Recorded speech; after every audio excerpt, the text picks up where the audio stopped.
And why is it that you're trying to require anybody with a job or anybody who goes to school to get the COVID-19 vaccine, but you are not requiring that of migrants that continue walking across the southern border into the country?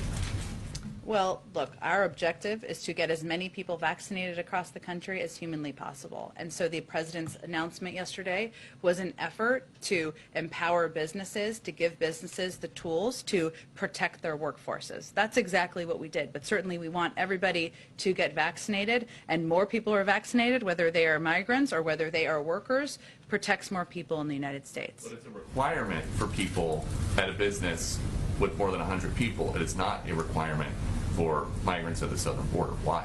That's correct. Go ahead. Has the president met with either Federal Chair Jerome Powell or Lael Brainard one-on-one in recent weeks? I have no meetings to report to you or read out for you. Broad question about the Zelensky meeting that's underway. Just the events, demands, phone calls that led up to the 2019 impeachment. I'm just wondering, did they factor in any way into the way the White House prepared for this meeting, specifically the fact that Hunter Biden was a key part of those conversations with the last administration and Zelensky? And did President Biden expect in any way, shape, or form to address that dynamic in today's meeting? No.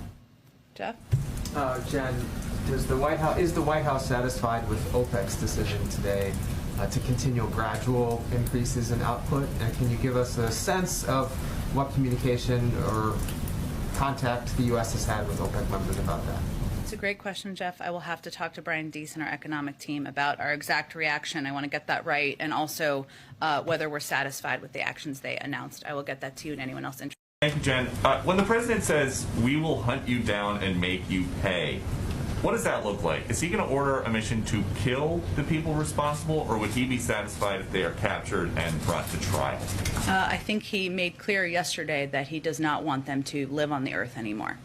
Is somebody asking the foreign nationals who are walking into Del Rio, Texas, and setting up camps on this side of the border for proof of vaccination or a negative COVID test?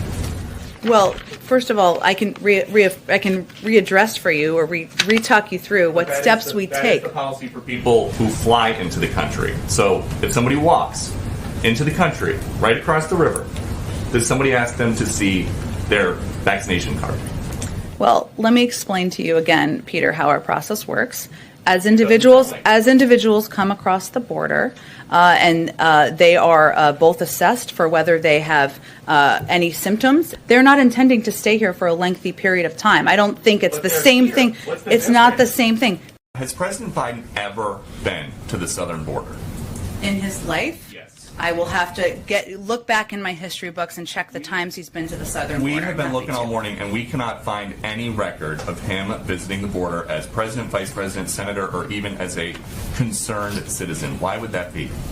I can check and see when the last time or when he may have been.